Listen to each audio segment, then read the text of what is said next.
Welcome into the 615 Sessions podcast here on the A to Z Sports Podcast Network. Always lovely to have you guys in for another episode. Always lovely to have the queen herself, as she mentioned before this podcast started. The Associated Press's own Teresa Walker, the Hall of Famer in the flesh, joins us now. Hello, T. How are you doing, Buck? I'm swell, made better by your presence as always. We soldier on through this football season. The local professional football team winning a game and spoiling us, I suppose, this past Sunday. Back-to-back home games, though, for the first time this season, Teresa, against the Indianapolis Colts. It's crazy to think about that we're in December and we're just now saying that for the first time. It is, and it almost feels like the NFL had it out for the Titans in a way. I mean, think about it.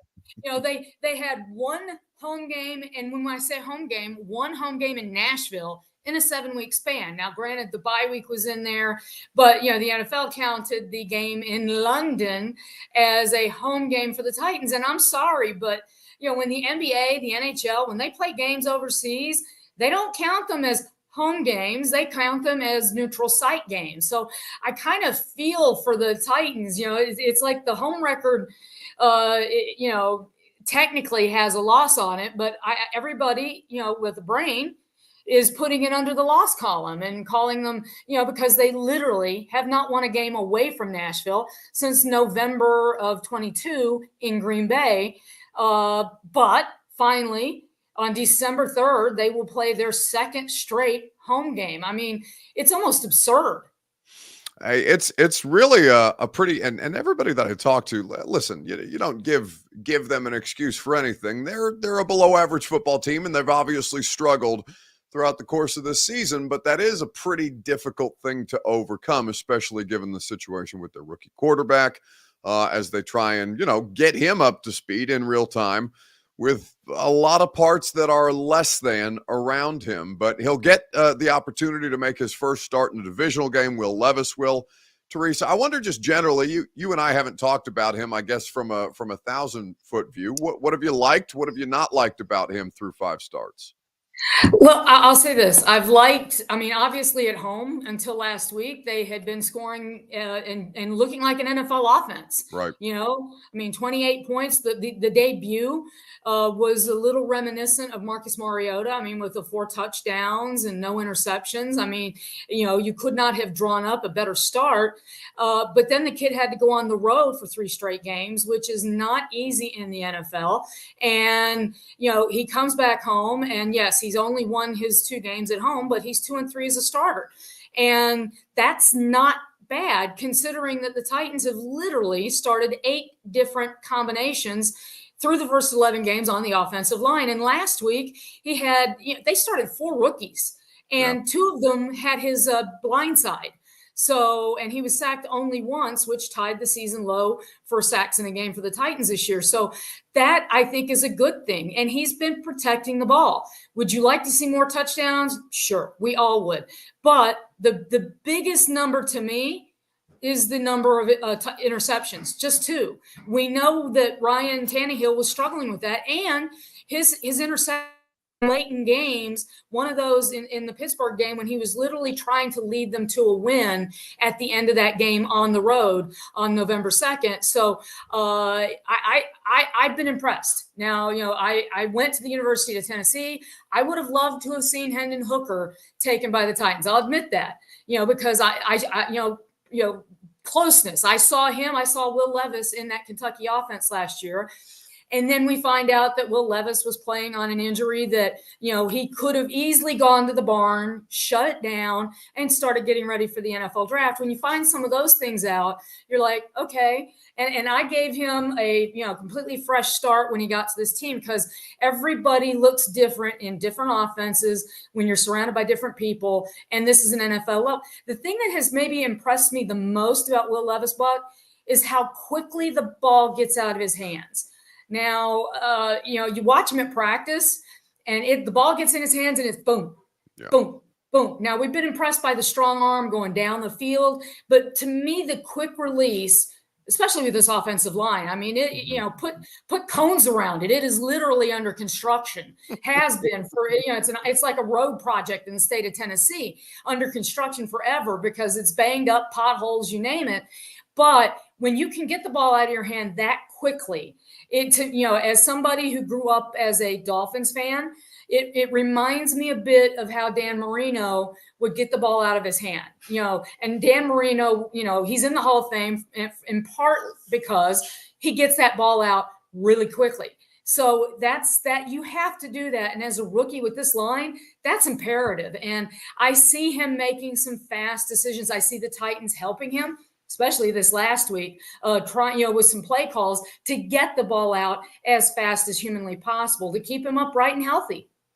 An average time to throw so far through these 5 starts among qualified quarterbacks, courtesy of Next Gen Stats, of 2.83 seconds.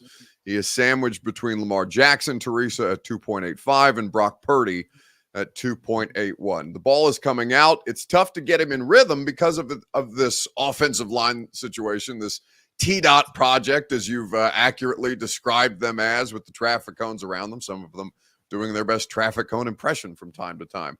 But with that being said, to go back to your note about the rookies, and they included this in the supplemental notes the Titans PR staff did. Robert Walsh is trying to call me in the middle of the podcast. It's completely unproductive and not helpful whatsoever.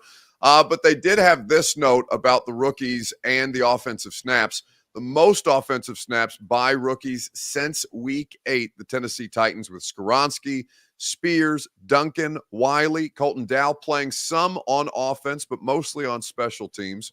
And then Matthew Jackson, who's a UDFA, participating for this football team right now. 862 offensive snaps by a rookie. It is the most by rookies in total. It's the most of any team by a wide margin. Second is the Chicago Bears with 817 to date. So, if anything, they're learning on the job, Teresa. And as we talked about, it's as important for them to find out about players who can help them moving forward, right? They had all 6 draft picks on offense.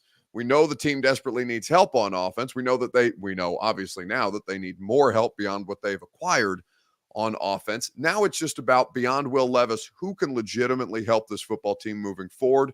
Skoronski, yes. Spears, yes. Josh Wiley appears to be, by snap count, tight end 1. And I don't know if that's a product of how much Chig has underwhelmed on the season, or if that's something viable for them moving forward. But for guys like Wiley and Duncan, Dowell, as he looks to find a larger role. Traylon Burks coming back this weekend, so one would imagine that role would be decreased, but we will see. It speaks to the literal youth movement that they are having to get off the ground, if for no other reason but their hand's been forced. Well, exactly. I mean, for all the fans that are mad that they didn't go get more talent, the first-year GM Rand Carthon didn't have much to work with. I mean, there was a reason why guys like Ben Jones, Taylor Lewan, et cetera, were cut. It was literally to create some space under the cap so that they could try to get some stuff. Did all the moves work out? No. I mean, Andre Dillard, when all of us thought that nobody could be a worse traffic cone than Dennis Daly, then along comes the Andre Dillard, but he was a first-round pick. So you're trying to, he cost them what the market bears. And, that was a failed experiment at this point. So what you don't have in him. But Jalen Duncan, he seemed to get better as that game went on. And for a 6th-round pick, if him and Skoronski can finish the season playing together and grow and build their chemistry and develop along with Levis and Spears and these other rookies, then that gives them something to spend all this money they're going to have this offseason and build around. And it answers a big question. If Jalen Duncan can be that left tackle moving forward, then guess what? You can go look for other things in free agency, in the draft. You don't have to immediately go get a left tackle, and you can focus on other areas of the team. So that's the biggest thing. And get these kids learning how to win. For people who are wanting them to tank and lose to get a higher draft pick, my God, we have seen this franchise get high draft picks, Vince Young, and not sign Jake Locker, and not sign a second contract with this team. Marcus Mariota.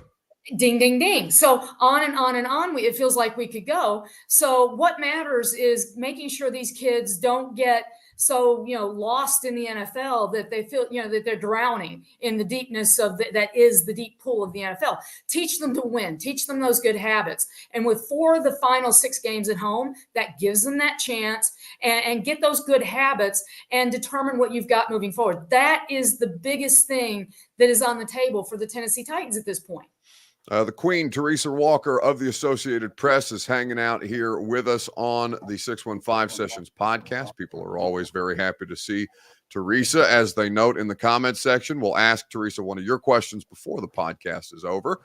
It is made possible by the great people at Relax the Back. Hashtag We Got Your Back Nashville. Christmas right around the corner. Teresa, well aware of this. Of course, she will have already done her Christmas shopping. If you are like me and have not yet done your Christmas shopping and need to do so, do yourself a favor, whether you're getting yourself a present for you or a present for a loved one, perhaps a massage chair, Teresa. I'm sure somebody in your life could stand to get you a massage chair for as much as you're working on a regular basis. Perhaps an ergonomic office chair, whatever you need. Relax the Back has you covered. Go to relaxthebacknashville.com for more information or visit their location in Green Hills, just next door to Hillsborough High School here in Middle Tennessee. So with that being said, teach them how to win and things of that nature, Teresa.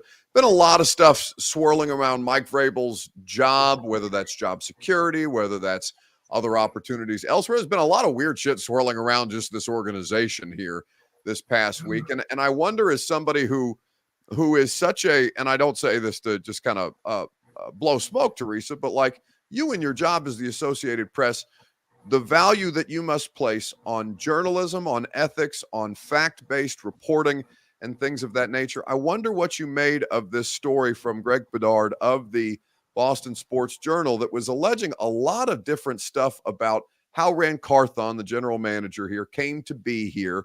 Again, none of it really fleshed out other than a couple of words in 2 paragraphs.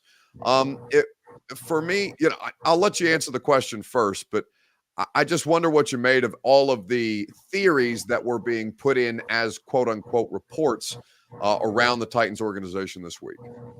Clickbait and BS. I mean, that's what I immediately thought of. Let's connect some dots. Mike Vrabel was inducted into the Patriots Hall of Fame during the bye week in October.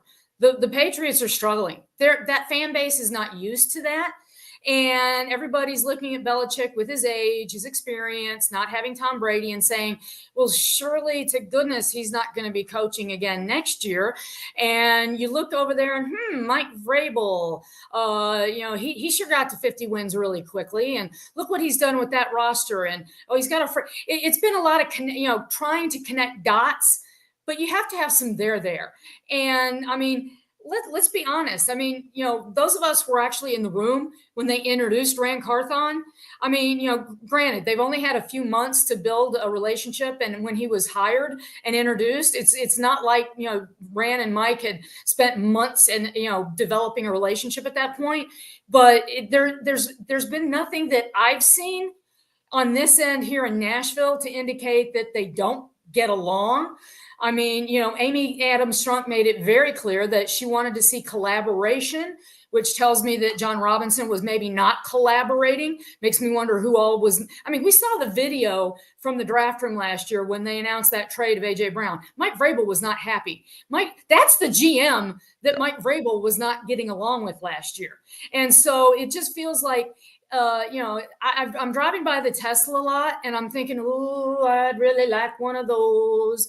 But and now, how do I make that happen? In theory, I could make up a lot of possibilities, but in actuality, I can't afford that. And this idea that Amy is going to trade away Mike Vrabel, I mean, oh yeah, she fired Mike Mularkey after a divisional appearance. Mike Mularkey was fired because he wouldn't make some staff changes, okay? And he showed some stubbornness. Mike Vrabel just did, and for people who are ragging on his coaching staff, he made a bunch of changes this last offseason. There were a ton of new people brought in on both sides. External new people, I think it's worth to point out, Teresa. They did move some people around, but for all the accusations of, he just hires his buddies, there are a fair amount, and I'm sure he has come across these people at various points prior to hiring them for their jobs in the league. But there were a lot of new faces that Mike Vrabel has not previously worked with added into roles on this staff this year. Sorry to interrupt. No, you're absolutely right. And that's the thing, from Lori Locust to Charles London, you name it. And, and even with Rand working alongside him in the front office, Chad Brinker, Anthony, and I'm blanking on his last name, the other assistant. Yes, Robinson. He was part of the NFL's accelerator program.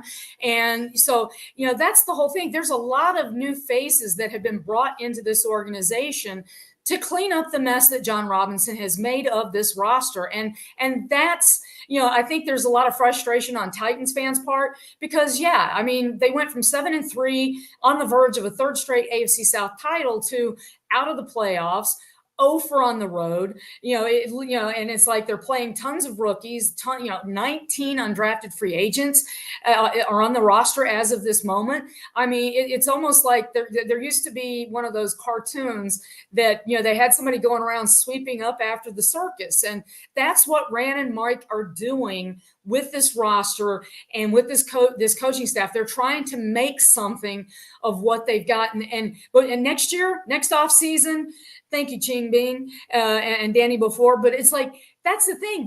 This is a survival year. See what you can do, see what you've got, and get to the point where right now you've got the most cap space in the NFL. The Byard trade, as tough as that was, you added draft stock. And this is where, we'll really see how these guys work together by how they identify the areas that have to be fixed, because there's a lot of potholes that they have to fill, to stick with the construction metaphor that I started. A lot of construction metaphors going around, and understandably so. Teresa Walker preaching the good word here with us on the 615 Sessions podcast. So to that end, Teresa, you're the only person who talked to Amy Adams Strunk in a professional setting. I mean, we've seen Amy, since then. We've obviously, I talked to her on the sidelines in Jacksonville, I think last time I talked to Amy Adams Strunk here a couple of weeks ago. But you were the person that she sat down with after she fired John Robinson. I believe, I don't know that it was quite a full week after she fired John Robinson. But anyway, you sat down with her and talked to her about her logic and decision making since then. In your interactions with her, Teresa, and in a working capacity, what would you make of the job that she has done as the controlling owner here? Because I look at Carolina, a team that this team just played, whose owner is very, very meddlesome, whose owner has been making all kinds of splash moves in an effort to basically try and buy their way into competency, and has only set them back, it seems, for several years to come as a result. What have you made of Amy Adams Strunk and her stewardship, basically, of this franchise? Well, first off, for all the Titan fans who are saying sell the team, that's what you could end up with. A billionaire who wants to be satisfied immediately. Now, Amy, when she took over in March of 2015, replacing her brother-in-law, Tommy Smith, as the controlling owner, she didn't make moves immediately, okay? And so for the people who look at the move last year, firing John Robinson on December 6th as out of the blue, an emergency move, a panic move. I've seen some of those descriptions of her decision. No, she looks and studies and takes things into account. And she settled into her role that first year. And Tommy Smith had saddled her with Ken Wisenhunt, hiring him away from Detroit because he was so afraid of losing him to the Detroit Lions that he sent a plane out for him, 5 years, $5 million. And yet through, he was 3-23, or I think was his record as a head coach. And she fired him after watching him essentially coaching malpractice in a loss in Houston, not protecting a quarterback against J.J. Watt. And she settled, she watched everything, and then she made her move. This woman grew up around this program, okay? Her father founded the Oilers. She grew up in the house watching him make deals, how he did business. Now she's doing it her way. She is a businesswoman. I mean, she's been a quiet businesswoman. I've seen her described as somebody who's more into horses and ranches and things like this, but this woman knows how to do business. And I mean, for people who aren't happy with the taxpayer money going into the new stadium, well, nearly doubled the practice facility, and that came out of their own pocket. Okay. So I talked to her. She fired John on a Tuesday. I talked to her on that Friday. And, she had been watching. She saw him not make a deal with A.J. Brown. She saw him, botch 3 straight first round picks. I mean, Isaiah Wilson didn't even finish the year. They suspended him in December, and he was their first round pick that year, a guy who had been projected maybe as a third rounder. Okay. So only the people in the room know how much it was John making the final decisions on these picks, how much was the staff saying, the scouting department saying, no, we want this guy, and him going a different direction. And so, but the AJ Brown thing, and she saw, I mean, yes, it was right after the Philadelphia game. And I know people want to say that she saw her team get torched by AJ and made an emotional move. Well, guess what? I think it was the punctuation mark on an evaluation process that she had been undergoing. I mean, 2016, people remember Kevin Dodd. He was a second round pick. I think he was 33rd overall. A complete bust, didn't play his second season, similar to Isaiah Wilson.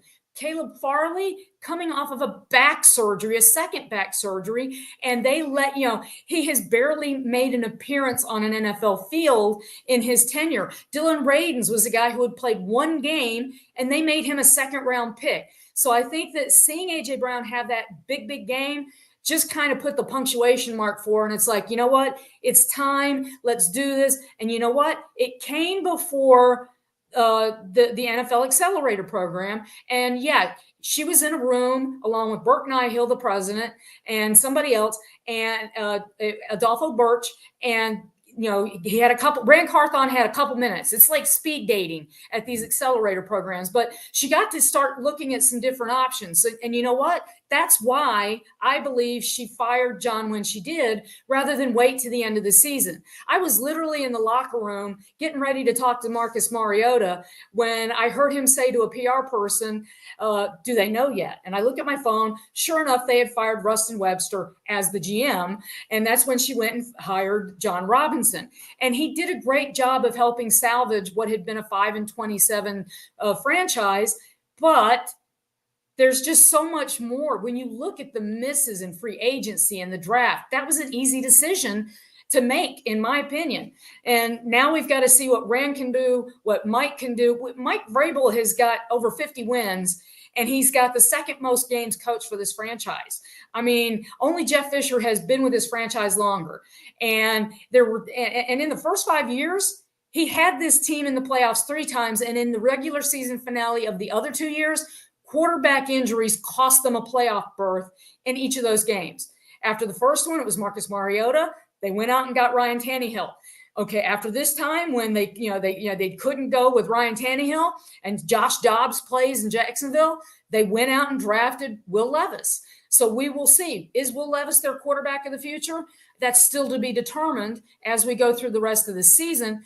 But I mean, she knows what she's doing. Okay. And to circle back to the Mike Vrabel rumors, she's Bud Adams' daughter.